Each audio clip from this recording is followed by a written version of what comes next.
The marble floor was so cold it seeped straight through the thin soles of her worn shoes. Every step she took echoed too loudly in the vast, glass-walled lobby of Harrington National Bank, drawing unwanted attention.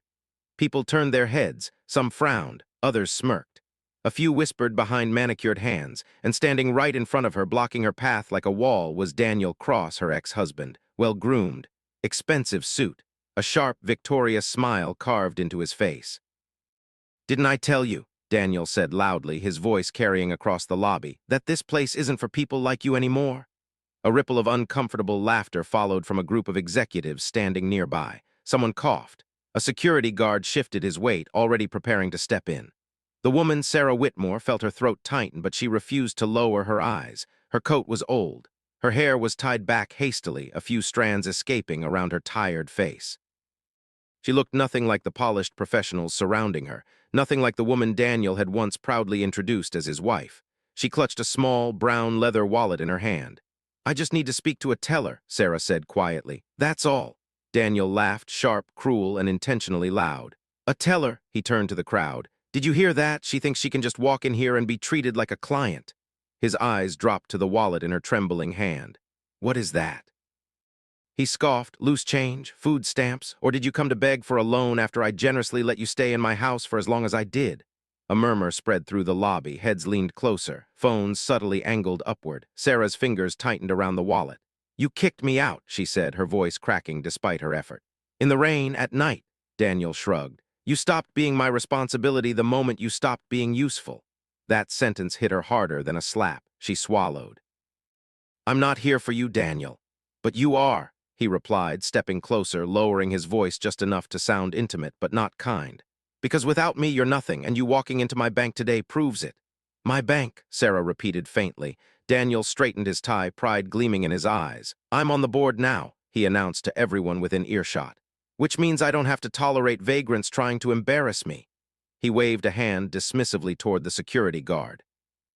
"Escort her out." The guard hesitated, glancing at Sarah. "Ma'am, do you have an account here?" Sarah nodded quickly. "Yes, I do." Daniel burst out laughing again. "Oh, come on," he said. "She barely had a credit card when we were married. You think she has an account here now?" Sarah opened her wallet with shaking hands. Inside wasn't cash. It wasn't a modern debit card either. It was an old, slightly faded black card, its surface worn smooth at the edges. No logo, no chip visible. Just an embossed name. E. Whitmore, the teller behind the desk, frowned as Sarah approached. I need to check my balance," Sarah said softly, sliding the card across the counter. The teller picked it up absent-mindedly, then froze. Her smile vanished. Her eyes widened. She turned the card over, then back again. She leaned closer, reading the name carefully. "Is something wrong?" Sarah asked, anxiety creeping into her voice. The teller didn't answer. Instead, she slowly looked up at Sarah, then down at the card again, then back at her computer screen.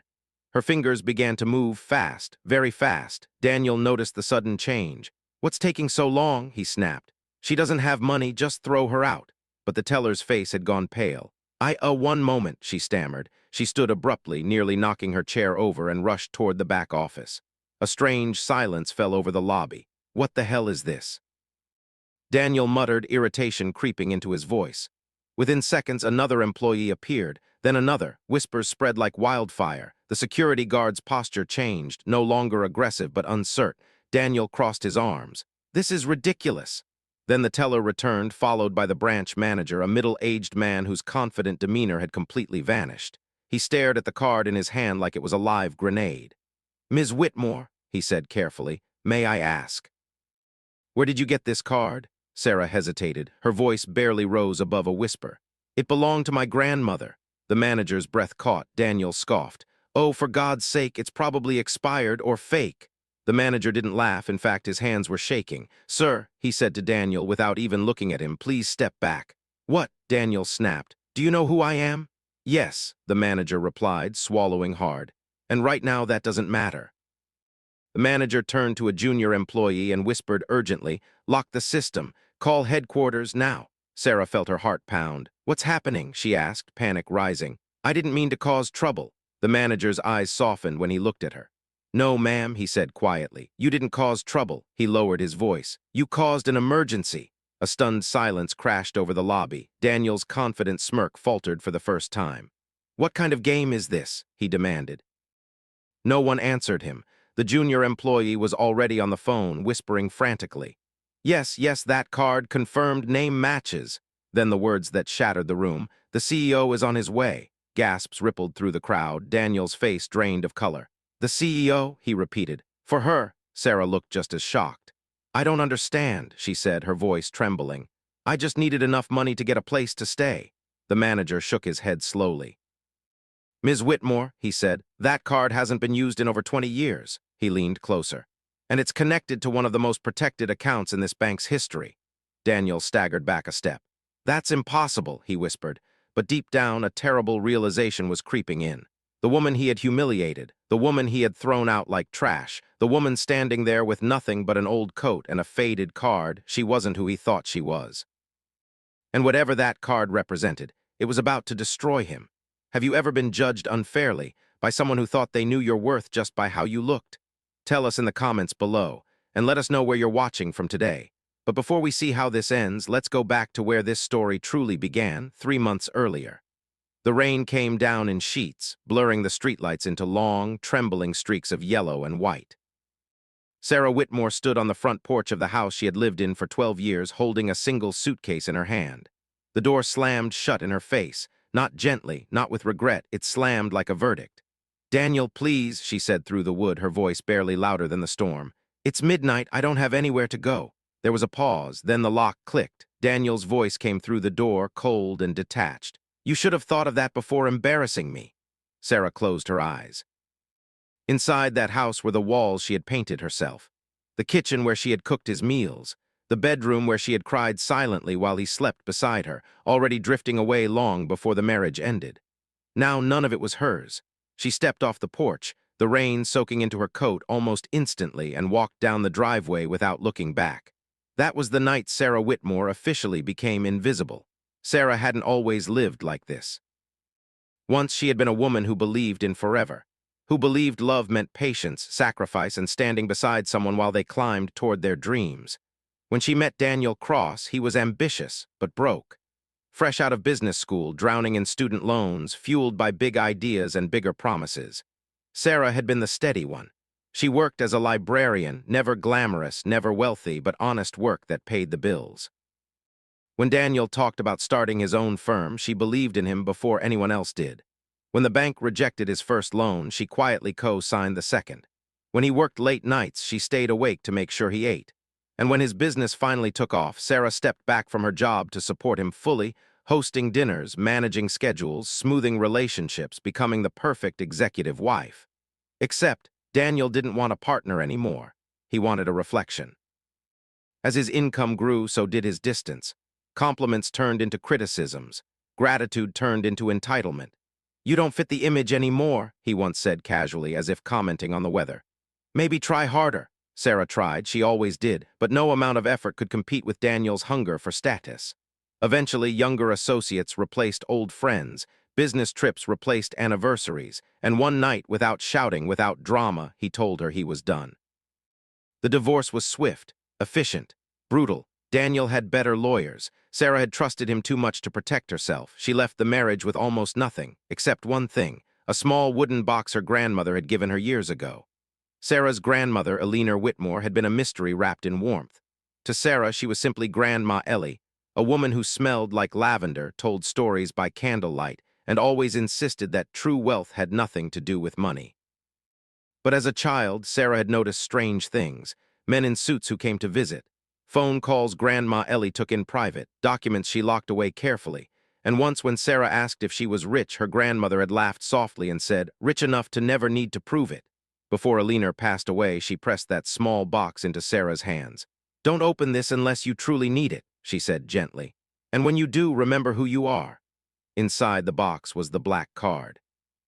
No explanation, no instructions. Sarah never touched it, until now. After the night Daniel kicked her out, Sarah drifted. She slept on a friend's couch at first, then another. She applied for jobs she was overqualified for and underpaid at. Rejection emails piled up. Bills didn't stop coming just because her life had fallen apart. Her pride shrank with every passing day. What hurt most wasn't the lack of money, it was the loss of dignity. Daniel didn't just leave her, he erased her. Mutual friends stopped calling. Invitations disappeared. People who once praised her kindness now treated her like an uncomfortable reminder of a life they preferred to forget. Still, Sarah never spoke badly of him. That wasn't who she was. She took temporary work cleaning offices at night. She smiled at strangers. She volunteered at a shelter on weekends, helping women who had stories that sounded painfully familiar. And every night she went to sleep wondering how close she was to the edge. Then came that morning. The landlord of the tiny room she'd finally managed to rent knocked on her door with apologetic eyes. "I'm sorry, Sarah," he said. "The building's being sold. You have 2 days." 2 days, that was all. Sarah closed the door, slid down against it, and cried until her chest ached.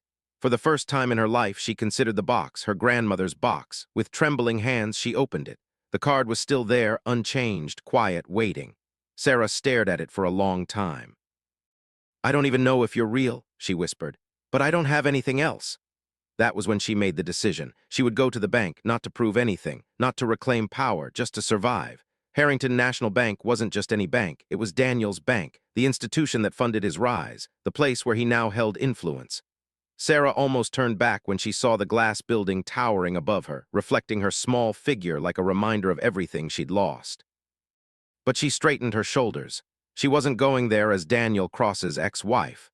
She was going there as Alina Whitmore's granddaughter. She didn't know what would happen. She only knew what was at stake. If the card meant nothing, she would walk out with nothing and likely no place to sleep by the end of the week. If it meant something, then everything could change. As Sarah stepped through the revolving doors, she had no idea that the choice she made that morning would soon force the most powerful people in the room to confront a truth they never expected, and that the man who thought he had broken her was about to realize he never knew her at all. The revolving doors of Harrington National Bank spun slowly behind Sarah Whitmore, sealing her inside a world that felt hostile the moment she entered. The air smelled like polished marble and expensive cologne. Conversations hummed in low, confident tones. Shoes clicked with purpose across the gleaming floor.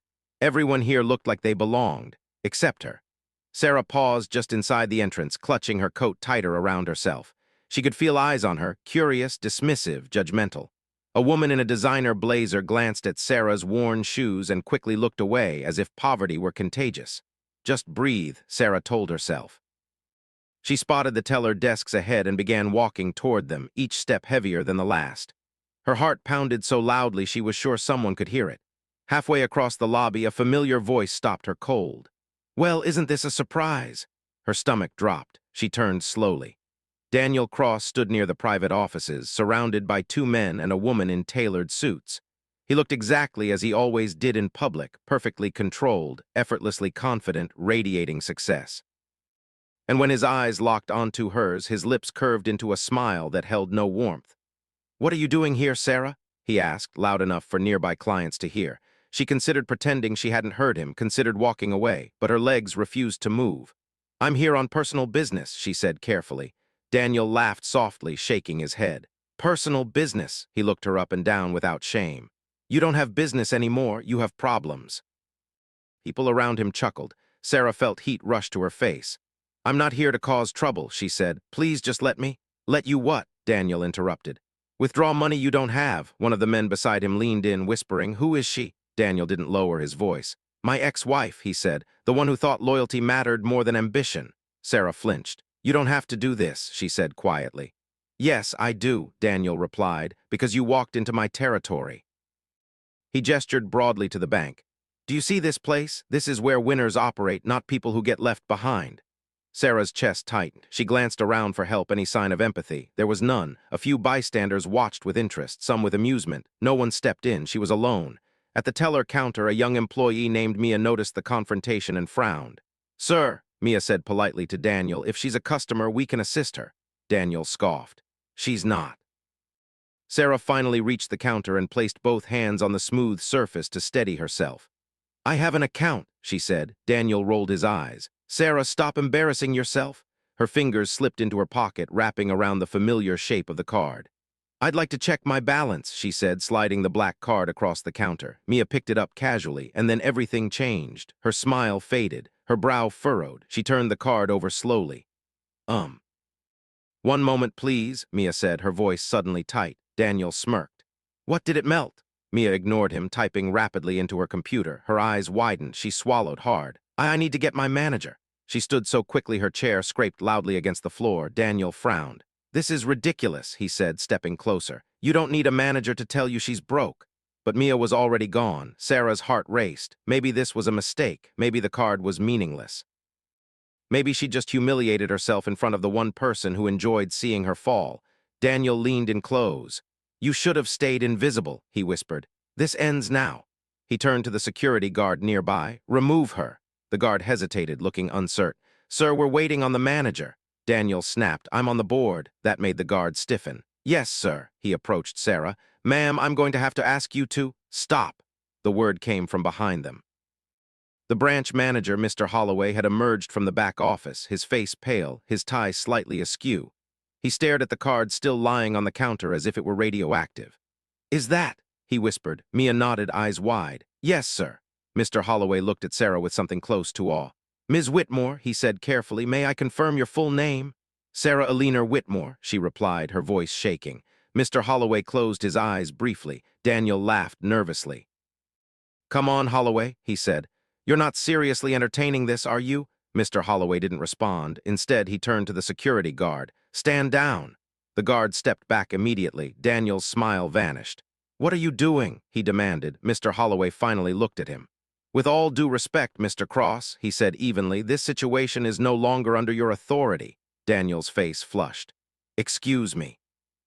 Mr. Holloway leaned closer to Mia and whispered urgently, call headquarters, priority red. Mia nodded and rushed away. Sarah felt dizzy. I don't understand, she said softly. If this is a problem, I can just leave. No, Mr. Holloway said quickly. Please don't. He straightened, addressing the room. Ladies and gentlemen, he announced, we need a moment. The whispers began instantly. What's going on? Did you see that card? Why is the manager nervous? Daniel clenched his fists. This is insane, he muttered. She's nobody. Mr. Holloway met his gaze, eyes sharp. No, he said, she's not. He lowered his voice. That card hasn't appeared in our system since before you joined the board. Daniel's blood ran cold. Minutes later, a phone rang behind the desk. Mr. Holloway answered it, listening silently. Yes, confirmed, I understand.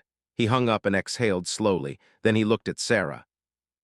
Ms. Whitmore, he said, his voice steady but reverent, the CEO will be arriving shortly. The room erupted. Daniel stumbled back. The CEO, he whispered. For her, Sarah's knees almost gave out. I didn't mean for this to happen, she said. I just needed help. Mr. Holloway nodded. And help is coming. Daniel stared at her like she was a stranger. For the first time since she'd known him, he looked afraid. The lobby of Harrington National Bank had transformed. What had once been a place of casual confidence now felt like a courtroom waiting for its judge. Conversations had stopped. Phones were lowered. Even the hum of the air conditioning seemed too loud. Everyone was watching Sarah Whitmore. She stood near the counter, hands clasped together, heart pounding so hard she thought it might burst through her ribs. She had come here desperate and afraid. Now she was surrounded by people who looked at her as if she were something fragile and powerful. Daniel Cross paced a few steps away, running a hand through his hair. This is a misunderstanding, he muttered. It has to be. But no one was listening to him anymore. The elevator doors at the far end of the lobby opened with a soft ding. Two security officers stepped out first, broad-shouldered, alert, unmistakably corporate. Behind them walked a tall man in his early 60s, silver-haired, calm, wearing a simple charcoal suit that somehow commanded more authority than any flashy executive attire. The room stood. Every employee, every client. The man didn't rush. He didn't need to. This was Richard Hale, the CEO of Harrington National Bank. Daniel's face drained of color. Richard, he said quickly, forcing a smile. I didn't expect. Richard didn't even glance at him. His eyes were locked on Sarah. He walked straight toward her, ignoring the stunned crowd, and stopped just a few feet away. For a long moment, he simply studied her face. Then his expression softened. Sarah, he said quietly. She blinked. Yes, he smiled, gentle, almost relieved. You look just like her. A murmur rippled through the room. Daniel froze. Richard turned to Mr. Holloway. Is the card authentic? He asked. Yes, sir, the manager replied. Verified by legacy records. Richard nodded, then reached into his jacket and removed a thin folder. He opened it, revealing an old photograph. A much younger woman stood beside him, smiling serenely. Sarah gasped. That's my grandmother. Richard held the photo carefully. Eleanor Whitmore, he said, one of the founders of this institution. The room exploded into stunned whispers. Daniel staggered backward. That's impossible, he breathed. The founders were visionaries, Richard interrupted calmly. And Eleanor was the greatest among them. He turned back to Sarah. Your grandmother didn't just help start this bank, he continued. She saved it multiple times. Sarah shook her head slowly. She never told me. Richard smiled sadly. She wouldn't have, he gestured toward the black card. That card isn't a debit card, it's a founder's access key, a symbol of trust, authority, and absolute ownership rights. Sarah's legs trembled. Ownership, she whispered. Richard nodded. Your grandmother placed the majority of her shares into a protected trust in your name. Silence fell like a thunderclap. Daniel's mouth opened, but no sound came out. Richard finally turned toward him. You, he said calmly. Daniel straightened reflexively. Do you know how many times Eleanor warned us about men like you? Daniel swallowed. She believed character would always reveal itself under pressure, Richard continued. Today it did. Daniel shook his head violently. This doesn't change anything, he said. I didn't know. You didn't care, Richard corrected. He gestured to the security officers. Please escort Mr. Cross to the conference room. Daniel panicked. You can't do this, he snapped. I'm on the board, Richard met his eyes coldly. For now. Richard turned back to Sarah. I owe you an apology, he said sincerely. This institution failed to protect you from humiliation today. Sarah shook her head. I never wanted revenge, she said. I just wanted enough to start over. Richard smiled. And you will. He leaned in slightly. On your terms. He turned to the crowd. Effective immediately, Richard announced. Sarah Whitmore assumes full beneficiary authority over the Whitmore Trust. Gasps echoed. Daniel collapsed into a chair. As Richard spoke quietly with Sarah, Daniel sat alone, his world unraveling. Every cruel word he had spoken replayed in his mind. You're nothing, you don't belong, you stopped being useful. Now he knew the truth. He had thrown away a woman who carried a legacy he could never touch. Richard gently placed the black card back into Sarah's hands. Welcome home, he said. Tears filled her eyes. The conference room doors closed with a soft, final click. Inside, the atmosphere was nothing short of electric. Daniel Cross sat rigidly at the long, polished table, his hands clasped together so tightly his knuckles had turned white. Around him were senior executives, compliance officers, and legal counsel, faces that once smiled at him, now unreadable, distant. At the head of the table stood Richard Hale. Let us be clear, Richard began calmly. This is not a discussion, this is a reckoning. Daniel opened his mouth. Mr. Hale, Richard raised a hand. You publicly humiliated the primary beneficiary of the Whitmore Trust. You abused your position, and you demonstrated a profound lack of judgment. Daniel swallowed. I didn't know who she was. Richard leaned forward. That is precisely the problem. A compliance officer slid a folder across the table. Based on today's incident, she said, we're initiating an ethics review effective immediately. Your board privileges are suspended. Daniel's breath caught. Suspended, he echoed. You can't just... We can, Richard said coolly. And we are. Daniel's world collapsed. Meanwhile, in the executive lounge, Sarah Whitmore sat quietly, holding a warm cup of tea she hadn't touched. Her hands were still trembling. Across from her sat Richard Hale and Mr. Holloway. I keep thinking there's been a mistake, Sarah said softly. Richard smiled gently. There hasn't. He slid a document toward her. This outlines your access to the trust, housing assistance, liquid funds, full transparency. Sarah stared at the pages. This is more than I ever imagined. Richard nodded. Your grandmother believed wealth was a responsibility, he said, not a weapon. Sarah looked up. Then I don't want revenge, she said. I don't want anyone else to feel the way I did today. Richard studied her for a moment, then smiled. She was right about you. Back in the conference room, Daniel's fate was sealed. Legal counsel cleared his throat. In addition to suspension, he said, we're recommending termination pending investigation. Daniel shot to his feet. You can't fire me over a misunderstanding. Richard stood. This wasn't a misunderstanding, he said. It was a reflection. Security stepped forward. Daniel's voice cracked. Sarah wouldn't want this. Richard met his gaze. She didn't ask for it. Later that day, Sarah stood before the bank staff. I don't want apologies, she said calmly. I want change. She proposed new policies, training, accountability, compassion-driven service. The room listened. For the first time, Sarah felt heard. That evening, as the sun set, Sarah walked out of the bank with dignity intact and a future restored. Daniel watched from behind glass, a man undone by his own cruelty.